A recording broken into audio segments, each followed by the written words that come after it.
Et salut à toi! Alors moi, aujourd'hui, de mon côté, je dis merci beaucoup à Engo Eyewear de m'avoir envoyé une paire de leurs lunettes connectées pour pouvoir la tester et t'en parler. Aussi, évidemment, je les remercie de mettre un code promo à ta disposition à toi si t'es intéressé. Et pour tout ça, les informations sont en description.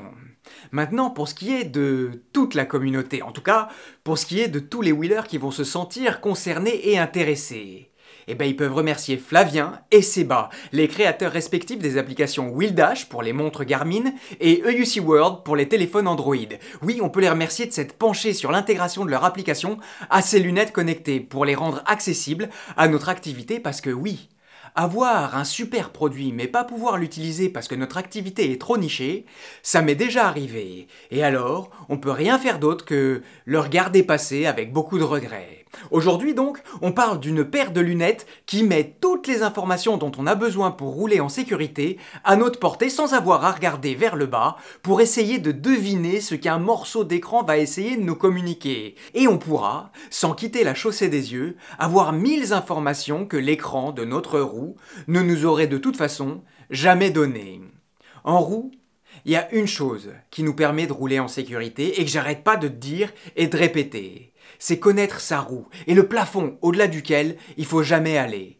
Avec ces lunettes, on peut avoir toutes les informations en temps réel et savoir exactement où on en est. Et aujourd'hui, du coup, la question qu'on va se poser, c'est est-ce que ces lunettes-là sont un gadget de plus qui sortira jamais du tiroir, ou alors elles vont devenir un compagnon de route dont on pourra plus jamais se passer?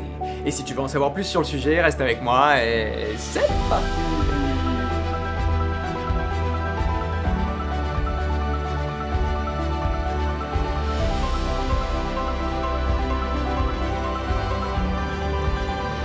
Et alors, pour pouvoir se servir des lunettes, il faut commencer par télécharger l'application ActiveLook sur le store, oui, soit sur iOS, soit sur Android.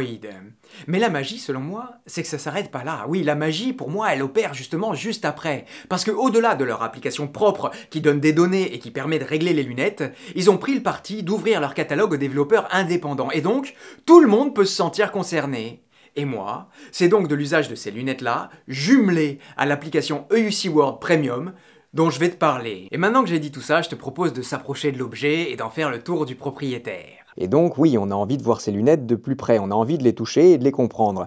D'abord le look. Alors justement, il faut bien comprendre que le look, au départ, ces lunettes-là, elles sont destinées à faire du vélo et de la course à pied. Donc oui, c'est très sportif comme look. On a un corps de 139 pour la version large, on a un corps de 139 mm par 61 mm de haut. Pour la version qui est standard, ce sera seulement 138, donc on perd 1 mm, c'est quasiment pareil, mais par contre en hauteur, tu vois, ça va s'arrêter à cet endroit-là. Il n'y a pas la partie là, il y a 1 cm de moins.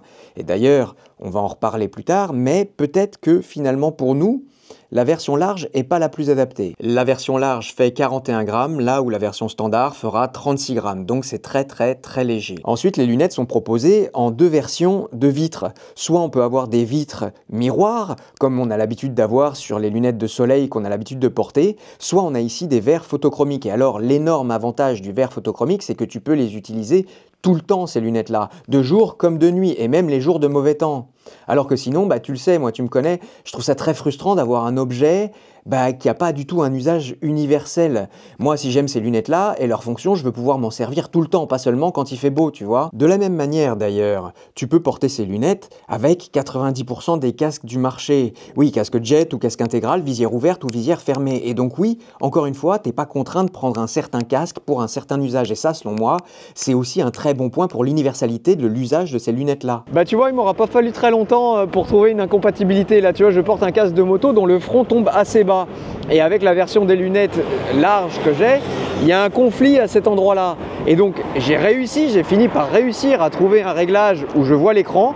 Mais pour trouver la position de l'écran au millimètre près, franchement, c'était pas gagné. Ensuite, on a une surface bien large, c'est très bien, bien couvrante. Mais ils n'ont pas oublié aussi de mettre des aérations, parce qu'il ne faut pas oublier, je le dis, mais je le répète, ces lunettes-là sont faites pour transpirer. Donc si au bout de 20 minutes d'usage, tu commences à avoir de la buée, c'est pas correct. Par contre, il y a un truc qui clairement, moi, m'ennuie, c'est que je sais pas comment les prendre sans mettre mes doigts dessus. Alors, faut prendre par les branches, mais Mais attraper une paire de lunettes par les branches, c'est pas très pratique. Moi, d'habitude, je les attrape. Donc, c'est un peu compliqué et on finit par mettre des traces de doigts un peu partout.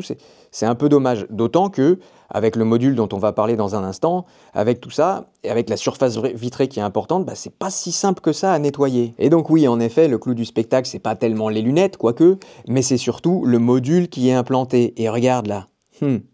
Tu vois là ce qui se passe? On va y revenir. Le module, donc, de gauche à droite, on a d'abord une batterie ici qui est censée donner 12 heures à peu près d'autonomie. Ensuite, on a ici un port de charge qui est un port de charge qui n'est pas universel, tu vois, c'est pas un port USB-C, c'est un peu dommage, mais j'imagine que l'USB-C aurait grandement contribué à élargir encore le module et il est déjà bien assez. Sur le dessus, on a le bouton d'allumage qui est pas pratique du tout, surtout dans la version large, tu vois, il est caché là, derrière l'écran, alors que j'imagine, comme je t'ai dit, sur la version standard, l'écran est plus bas, donc tu peux allumer en appuyant sur le dessus. Là, il faut avoir vraiment des tout petits doigts, et encore, les doigts ne suffisent pas, il faut le faire avec l'ongle, parce que sinon, tu ne pourras pas les allumer. Et ensuite, le module qui nous intéresse, c'est le module vidéo. Tu vois, là-dedans, il y a tout un petit trafic qui se fait, qui projette ensuite une image sur ceci qui est un miroir, et le miroir projette sur une surface un peu particulière sur l'écran qui va nous donner accès aux informations qu'on voudrait. Je ne sais pas si tu peux voir là, tu vois, sous cet angle-là, tu vois bien ici, là, qu'il y a une surface qui est différente. Et là, tu vois, si on voit au travers, on voit justement l'image qui est projetée sur le miroir. Et donc, à l'usage, on va changer pour te donner une idée. À l'usage, tu vois, on a un gros module là. C'est tout ça, tu vois. Il se retrouve sur cet œil-là uniquement. Et alors, on se dirait, oh là là, mais c'est galère, c'est en plein dans le champ de vision. Alors techniquement, si tu veux regarder ta montre, si tu veux faire des trucs de proximité, il va me gêner. Mais par contre, quand je regarde au loin, quand je te regarde toi, là, dans les yeux, eh ben, je suis pas du tout encombré. Et puis si je veux voir l'écran, hop, je regarde un peu comme dans le rétroviseur, tu vois, et j'y ai accès. Pour te donner un ordre d'idée, c'est un peu comme si tu mettais les deux doigts là. Tu vois, si tu regardes en bas, ben, ça te dérange, mais si tu regardes là, je l'ai dans le champ de vision, c'est vrai, je pourrais pas te dire le contraire, mais à la fois, quand je regarde la route, je suis pas gêné. Ensuite, à l'avant, on a ici un capteur de mouvement qui permet, hop, de communiquer par mouvement, par geste, avec les lunettes. On va en reparler. Et puis, en parlant de capteur, il faut aussi dire que l'écran et la luminosité de l'écran peut varier en fonction, et ça se fait automatiquement, en fonction de la luminosité de l'environnement dans lequel on est en train de rouler. Ce qu'on peut ajouter pour conclure, c'est que évidemment les lunettes sont IPX6, ça permet aux coureurs de pouvoir transpirer et de ne pas être inquiétés en se disant « Ah là là, je vais abîmer mes lunettes », ça permet de courir sous la pluie, ça permet, voilà. Encore une fois, pour l'universalité, ça permet d'utiliser ces lunettes-là tout le temps. Dernière chose, pour adapter tes lunettes, tu peux comme ça gérer et incliner les branches. Soit tu les mets droites, soit tu viens les courber derrière ton oreille. Mais moi, quand je les mets avec un casque jet en tout cas, j'utilise cette lanière-là. Comme ça, elle reste bien en place et ça j'aime bien. Et puis quand je suis dans un casque intégral, en général, je les mets dans la place prévue à cet effet et elle ne bouge pas. Enfin voilà, maintenant la présentation de l'objet est terminée et j'ai envie de te dire maintenant, qu'est-ce que ça donne ces lunettes-là quand on va rouler? Et d'ailleurs, avant de te parler de son usage, laisse-moi te montrer à quoi ça ressemble quand on l'a pas. Alors quand on n'a pas ces lunettes-là, eh ben, il faut accélérer.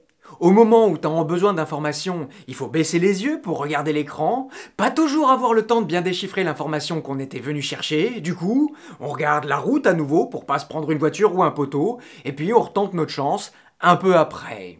Et à l'usage donc, pour ce qui est de la connexion d'abord. Écoute, c'est d'une grande fluidité. D'abord, tu allumes ta roue, ensuite tu la connectes à UC World, tu allumes les lunettes et pouf, en une fraction de seconde, t'es connecté. Et ensuite, sur l'écran, tu peux afficher plus ou moins de données selon ton besoin. Si par exemple, moi, je pars en test d'autonomie, je veux un maximum d'informations, alors je dispose de une option 4+4 qui me permet d'obtenir tout ce dont j'ai besoin pour savoir où j'en suis à l'instant T dans la consommation et dans la batterie. Par contre, pour le quotidien, je passe en 2+2 qui me permet de n'avoir que le nécessaire pour ma sécurité. Pour les paramétrages, tu peux définir jusqu'à 9 écrans avec des paramètres différents à chaque fois. Et UC World te propose un nombre incalculable de paramètres à choisir séparément pour chaque écran. Et alors moi concrètement, les informations que j'utilise absolument tout le temps, c'est le pourcentage de la batterie, la tension de la batterie, la vitesse évidemment, mais aussi la marge de sécurité. La marge de sécurité, c'est tellement important et c'est ça qui va faire que je vais me servir de ces lunettes absolument tout le temps. Et rien que pour cette marge de sécurité-là, je dis que ces lunettes-là ne tombent pas du côté du gadget, mais bien de l'objet de sécurité. Et justement, puisqu'on parle de sécurité, tu sais, souvent dans la roue électrique, on parle des bips. On dit qu'il faut respecter les bips et qu'il faut savoir où ils sont placés en termes de vitesse. Je t'ai parlé de marge de sécurité, mais pour la vitesse, on peut régler une vitesse à partir de laquelle, dans l'écran, d'un coup, ça va s'illuminer de façon plus intense. Et donc, même s'il y a beaucoup de vent, même si on n'est pas attentif parce qu'il y a un camion qui est en train de nous doubler ou quoi, on ne va pas se laisser emporter parce que visuellement, on aura l'information. Et pour conclure ce chapitre sur la sécurité, il y a un biais duquel j'aimerais franchement me méfier. Jusque-là, quand j'ai une nouvelle roue sous les pieds, bon, je la prends mollo et j'apprends à la connaître et je lui demande de plus en plus jusqu'à un point où je me dis ça y est, là je suis bien, j'ai encore une bonne marge de sécurité au-dessus de la tête. Mais maintenant que j'ai la marge là, dans les yeux, devant moi, est-ce que je ne vais pas instinctivement me dire « Oh ça va, je peux y aller ?» Ce qui serait franchement, selon moi en tout cas, pas une bonne idée. Encore une fois, la seule chose qui m'évite de manger le pavé, c'est ça, c'est cette marge de sécurité. Et c'est pour ça que je dis que c'est si important de l'avoir là, à disposition, en permanence. Ensuite, grâce au capteur de mouvement, tu peux, comme ça, naviguer d'une page. Enfin, je dis tu peux, mais plutôt tu pourrais passer d'une page à l'autre. Oui, parce que... En fait, pour moi, ce capteur, il fonctionne vraiment pas comme il devrait. Ça ne fonctionne pas quand on veut changer. On est là, dans la rue, on est là, je veux accéder à une page que je voudrais, je peux pas y aller. Et puis parfois, sans savoir pourquoi, ça change tout seul. Oui, sans qu'on lui ait rien demandé. Pour remédier à ça, il existe une petite option annexe, totalement indépendante des lunettes, qui est aussi prise en charge par UC World, le pied. Ça s'appelle le bouton flick, ça existe depuis des années, grâce auquel donc tu peux, manuellement, faire des changements. Et là, ça devient franchement plus intéressant. À noter aussi qu'en plus d'avoir les informations sur la roue et sur le trajet, on peut aussi avoir l'heure et l'état de la batterie des lunettes en direct. Parce que tu vois, moi quand je roule, ma montre, elle est toujours bien cachée, donc je suis très heureux de la voir dans l'écran. Maintenant, je te l'ai dit, les lunettes sont complètement tributaires des applications tierces qui sont créées. Et ce qui manque pour moi drastiquement en effet, c'est une application de navigation qui nous donnerait des consignes GPS en direct. Parce que là, ce serait... Waouh, ça ouvrirait sur encore d'autres horizons. Imagine, si au même titre qu'on n'a plus besoin de baisser la tête pour savoir la vitesse à laquelle on est en train de rouler, on pourrait ne plus avoir à regarder le GPS qu'on a au poignet pour se repérer quand on part en randonnée. À noter encore que même si une application de navigation pour les lunettes sortait sous Android, autant je t'ai dit que tu peux naviguer entre différentes pages au sein d'une même application, autant il n'y a pas moyen de naviguer entre différentes applications. Ce qu'il nous faudrait, c'est une application où, sur une page, il y a les informations de la roue, et puis comme je t'ai dit, avec le bouton flic, on passe à la page d'après, et là, il y a la navigation. Et alors là, waouh, là, ce serait... Enfin voilà, et alors maintenant, c'est le moment de répondre à la question que je me posais. Est-ce qu'on a ici, avec ces lunettes, un gadget de plus dont on ne se servira jamais? Et aussi, est-ce que tout le monde a besoin de ces lunettes-là?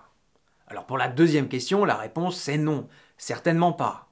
Quoique, pour tous ceux qui ont un usage plus poussé de la roue électrique, c'est selon moi un accessoire d'une grande sécurité pour les informations que ça nous transmet et aussi pour la manière qu'on a d'y accéder. Pour moi, c'est peut-être un accessoire de niche, mais on dirait qu'elles ont été faites justement sur mesure pour mon usage. Oui, que les astres se sont enfin alignés pour les tests de roue, pour les tests d'autonomie. Je vois pas ce qu'on pourrait avoir de plus. Je te dis, il manque la navigation et la possibilité de pouvoir naviguer plus facilement entre plusieurs applications, mais sinon, c'est waouh!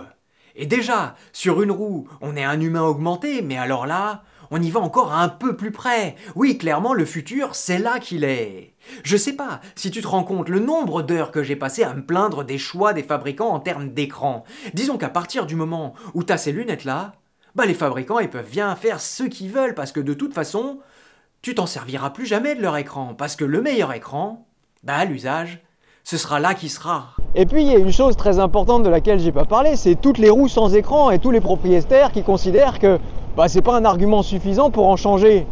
Et ben voilà, c'est terminé. J'ai même envie de te dire que maintenant que j'ai la S18 sous les pieds, que je connais et que j'ai accès à la vitesse et à la marge de sécurité, j'ai l'impression de de redécouvrir cette roue-là, d'avoir quelque chose, une relation plus intime avec elle. Je sais pas si tu comprends quoi. Enfin, et avant de terminer, je voudrais te dire que selon moi, une très grande partie des accidents en roue électrique sont dus à des erreurs humaines par manque de connaissance de l'objet. Et je te le dis franchement, ces lunettes sont pour moi un élément de savoir et donc de sécurité. Les casques, c'est oui, une belle protection pour quand on tombe. Quand c'est trop tard presque. Ces lunettes et les informations qu'elles peuvent te donner, c'est une protection pour justement anticiper et pas chuter. Et donc pour conclure, oui, bravo et merci aux fabricants.